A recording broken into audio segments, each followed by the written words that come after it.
Eventually, they arrived at a location teeming with rats in capes. The rat, spotting her, shrieked, "Who is she?" A cacophony of squeaks erupted as it charged forward. Mayan, seizing the sword's hilt, swung decisively at the rat.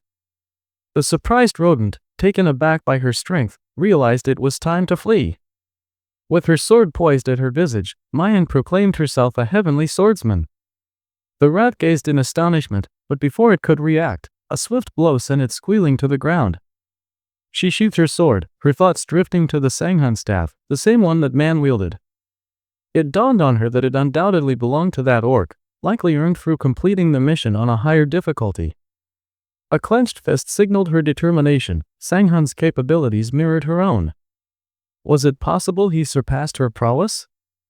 Unlike Kamen, who resorted to traps and spared the defenseless, Mayan had swiftly dispatched 30 foes, leaving a trail of devastation among the orcs. Her magical sword, Mirayan, imbued her with 3 skills at the outset of the mission: mid-rank swordsman, celestial swordsman, and killer swordsman, an arsenal far exceeding that of any special forces. Mayan closed her eyes, grappling with the disbelief that he could be stronger than her. She had always perceived him as brash rather than formidable. Meanwhile, the main character scratched his ear, muttering about the irritation. Who recalls the scattered carcasses of dead rats? Sanghan pondered, soon devising a plan involving poisoned cheese. Before long, he found himself in a merchant's shop, jubilantly declaring his astonishing success. The merchant, clapping his hands in delight, inquired about the abundance of werewolf fangs and hearts. "I have my methods," Sanghan replied, narrowing his eyes in contemplation. Yet, a sense of inadequacy lingered as he compared himself to that woman. Moments later, he approached Sarah at the counter, excitedly announcing his swift completion of the task. However, her reply dampened his spirits. This time, player Myrene finished first. Displeasure washed over him as he considered whether he needed to employ more poisons and traps. Julie, in a miscellaneous store, raised a hand to her forehead, contemplating the potential repercussions of revealing his secrets. With a sigh, she calculated the costs, which amounted to 15,000 gold pieces, excluding goods priced at 23,000 gold or more. The term NPC had gained popularity, with Sanghan introducing Julie, Sarah, and Philip as creations of divine beings, each imbued with distinct personalities. As 2 months elapsed since the commencement of the initial mission, 3 distinct ranks emerged within the first city, transforming it into a game-like realm. Desperate individuals offered trinkets for sustenance, categorized as the impoverished, neither weak nor strong, merely average. Those with extraordinary talents ascended in rank, wielding pure power that resonated with the elite. In the library, the librarian beamed at Sanghan, inquiring if he had finally accumulated sufficient funds to purchase skills. "Indeed," he replied, asking her to unveil the skill book. She placed it atop a stack of tomes, presenting it with a smile. "Here you go, Hogan," she said, revealing the specialization of a mid-rank swordsman for 50,000 gold, and mid-rank poisoning for 30,000 gold. The librarian noted his wealth at 880,000 gold, while the system window detailed the specialization of a mid-rank EL swordsman, categorized as a high magic rank with passive attributes. Mastery of the long sword, he mused, contemplating his financial sacrifices. He envisioned confronting Myrene and pondered whether he could conquer her with newfound skills. Not long ago, he had missed an opportunity to claim a bonus for a mission in the lunar caves, with Myrene besting him and earning a long spear, later sold for a staggering 2 million gold. Simon's frustration mounted as he realized he had fallen behind again. Myrene held her head high, a reminder of his shortcomings. Determined to catch up, he resolved to return to the lunar cave. The streets bustled with commotion as vendors hawked iron swords, prices starting at 40,000 gold, non-negotiable. Another merchant called out for participants in a D-rank mission to hunt deranged goblins. Ayan, hands to her face, exclaimed her search for adventurers to join in the lunar cave quest. Seizing the moment, Simon approached her, inquiring about available roles.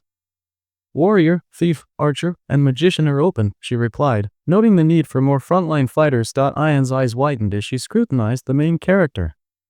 Clad in an unassuming coat, his long sword appeared clean but not extravagant. A smile graced her face as she remarked on the task's deceptive ease, now classified as C rank.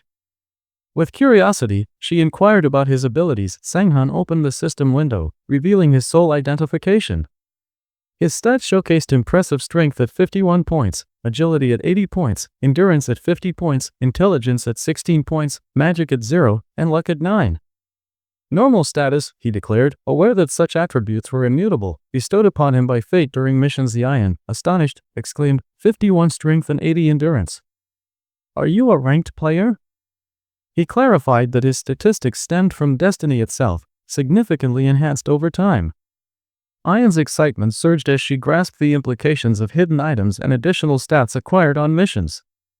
She introduced herself as Ion, affirming her pleasure in meeting him, while expressing her belief in his capabilities. Would you be ready to commence now? She queried, to which he readily agreed, sharing in her enthusiasm. As they gathered at the tavern, Ion jubilantly declared her success in locating a warrior. A displeased player stood against the wall, questioning whether she had selected anyone suitable.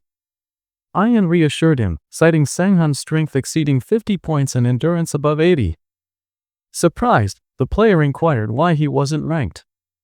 Ion explained that Sanghan's power was a gift from fate, enhancing his prowess. The player shrugged, dismissing concerns, and introduced himself as Park Donald. The main character smiled, recognizing the man's reticent nature. Very well, I'll call you old man, Sanghan jested, eliciting a chuckle from Donald.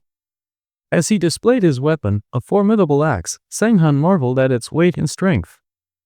Donald boasted of his capabilities, prompting Sanghan to reflect on the fine line between sarcasm and ignorance. As they continued their introductions, Ion pointed out the other members, a thief named Yu, and a renowned magician, a rarity amongst the ranks due to the high cost of magical skill books. Sanghan regarded the magician, intrigued by her foreign presence, as he had assumed all players were Korean. The magician, Ellie, greeted him warmly, revealing her name as she extended a friendly smile. Sanghan found it refreshing to meet someone so skilled, recognizing the unique nature of magic within this realm. Navigating the treacherous terrain of adventure proves to be quite the challenge. The protagonist, resting his hand contemplatively against his chin, pondered the dynamics at play, 2 comrades positioned at the forefront, 1 providing support, and 2 stationed at the rear. Isn't this perilous? Donald inquired, his brow furrowed. Hadn't he heard whispers of the Moon Cave expedition? He dismissed it as a mere trifle. The player, with a knowing grin, retorted that enlisting more companions would only mean dividing the spoils. Thus, this arrangement was decidedly more advantageous. Seal Jun mulled over the situation. Surely, he was aware that it was he who had propagated the notion of the task's simplicity. The protagonist had, after all, peddled the map of the cave and divulged the execution strategy. Eventually, the team huddled around an expansive map, and Sanghan contemplated their need for a robust team. A smirk crept across his face as he entertained ulterior motives,